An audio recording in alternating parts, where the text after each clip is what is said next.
welcome to the Love Builder podcast, where we explore the teachings of metaphysics to help you achieve a more fulfilling and authentic life. Our focus is self-love, which I believe is the foundation to attract more love and abundance into your life. Everything that you want, you can achieve it through the power of loving oneself. And in this episode, we will be diving into the topic of self-care and how it can improve your mental health, your happiness, and your overall well-being. I am your host, Melissa. I love you. Thank you for being here. So let's begin. What is metaphysics and how is it related to self-love? Metaphysics is a branch of philosophy that studies the principle of life and existence itself, including the relationship between mind and matter. And self-love, on the other hand, is the practice of accepting and appreciating oneself, including our strengths or weaknesses, which I don't believe they exist. But we'll leave that for another day. When we practice self-love, we are raising our vibrational energies and attracting more positive experiences into our lives. This is because the universe responds to the energies that we put out into the world. And when we radiate more love and positivity, we attract more of that, right? And this is from everything and everyone. At work, with family, relationships, you name it, including money. You name it, what you give out is what you attract.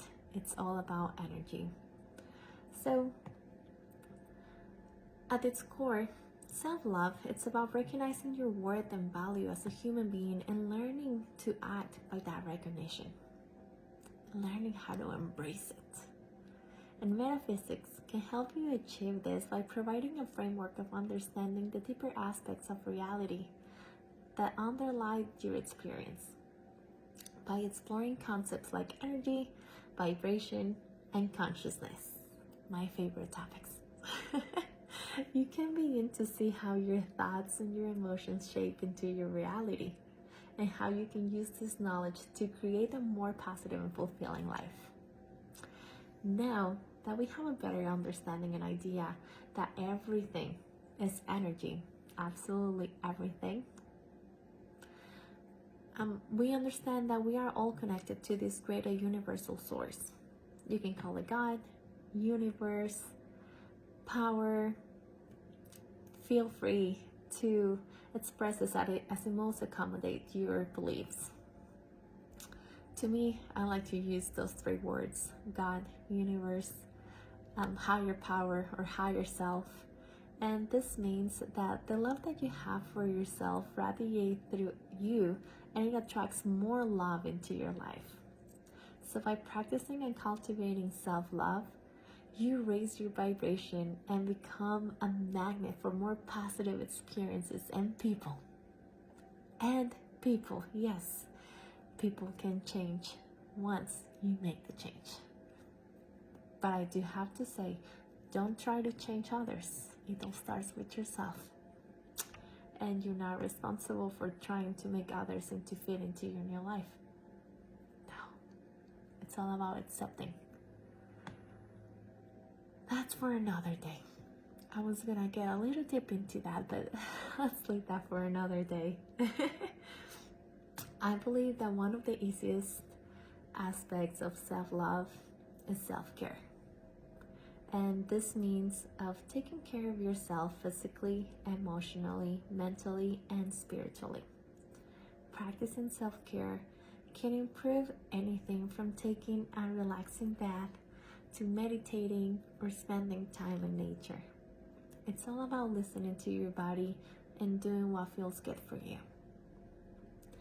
Think about how you treat a close friend or a family member. Do you show them love, kindness, compassion, and have the best wishes for them? Well, self-care is about showing all of that to yourself. It involves prioritizing your own needs and desires, setting boundaries, and learning to love and accept yourself unconditionally. Yes, absolutely everything about them makes you unique. We have to accept it.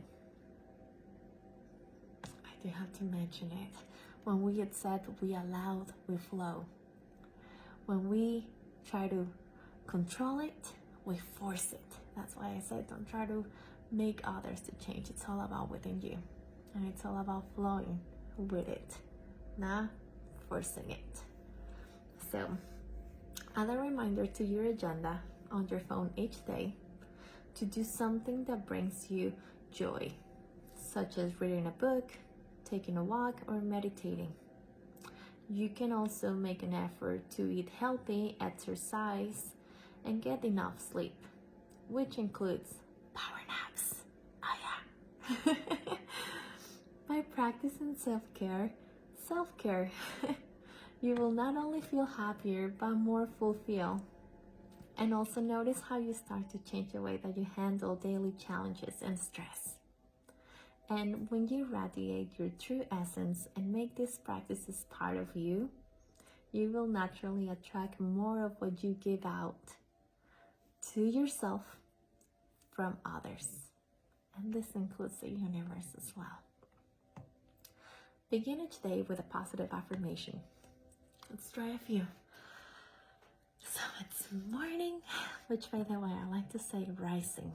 You're rising. So if you're seeing this early in a rising day, good rising to you.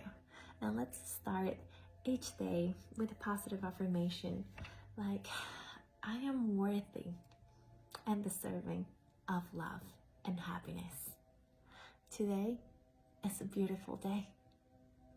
I am happy and excited for the blessings of this day. I radiate love. And repeat these positive affirmations to yourself as you get ready for the day. Make sure to also carry these affirmations or other positive affirmations throughout the day. It's not just a morning routine. This is something that you have to carry on throughout the rest of the day. This will set a positive tone for the rest of your day.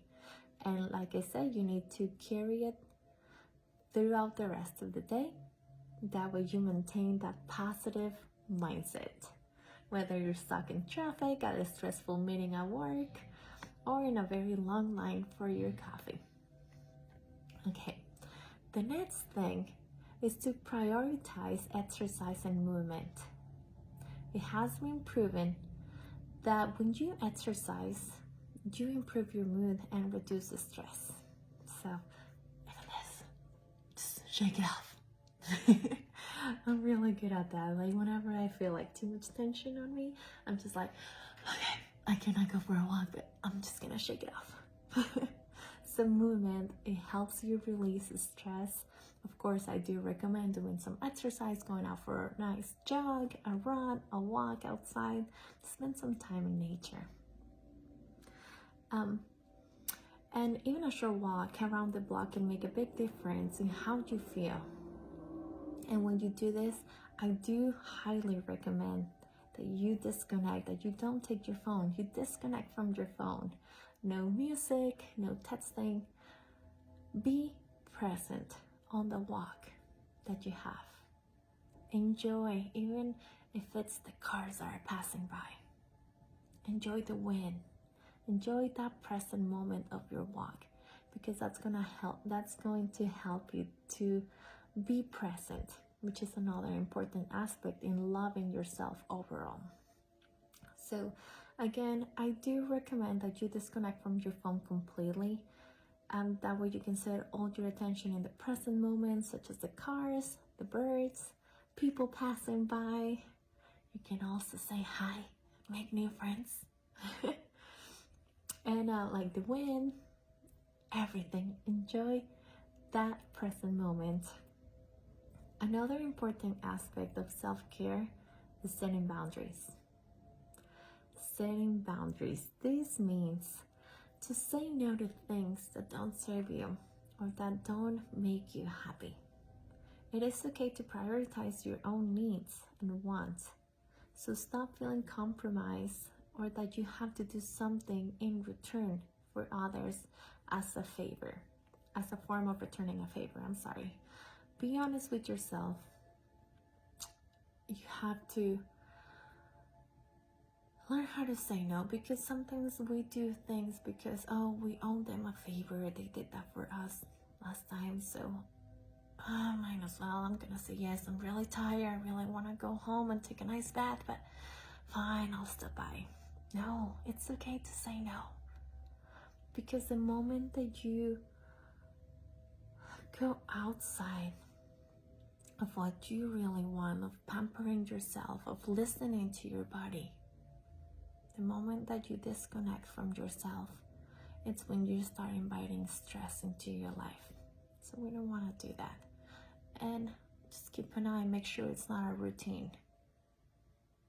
That's also for another day. Because when we are used to our routine, we constantly do the same thing over and over and over. Then when we get out of our routine, we have to be very wise in knowing whether it's our ego speaking, saying, no, I don't want to do it. Or it is our comfort zone saying, no, I just rather go home. Or is it really that we need that break? And we honestly cannot do it. So it's a big difference right there. But yes, setting boundaries and learning how to say no and prioritize yourself. This doesn't mean that you have to be rude. You can do it in a very kind and respectful way, but you come first. Really learn how to listen to your body, connect with your body, be one with your body, and learn how to say no to things that don't make you happy or that will bring you some stress or that simply won't make you happy. Don't be in a place that you don't want to be, because that's just gonna drain your energy. And again, it's gonna make you feel stressed, tired, grumpy. We don't want that to happen. And finally, I like to make time for the things that bring you joy. Again, set a reminder of your phone, whether it's reading a book, taking a bubble bath, going to the spa, meeting up with friends.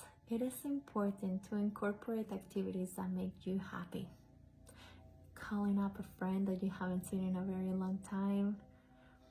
Really remember to do something once a week, once a month, you name it.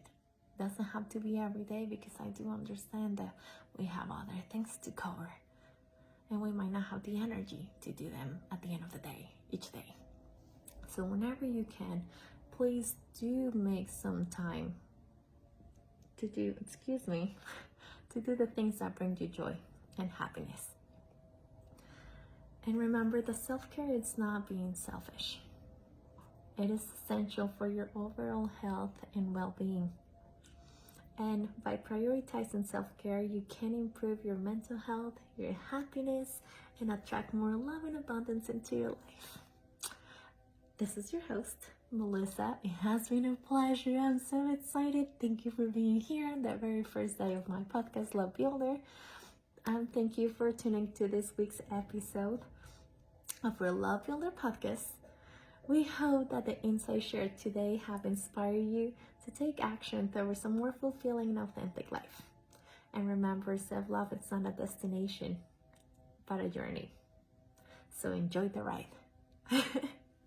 Be sure to tune in next week for another episode of Love Builder podcast. And don't forget to share it with your friends and loved ones who may also benefit from this insight. I love you. Thank you. I'll see you next week. Bye.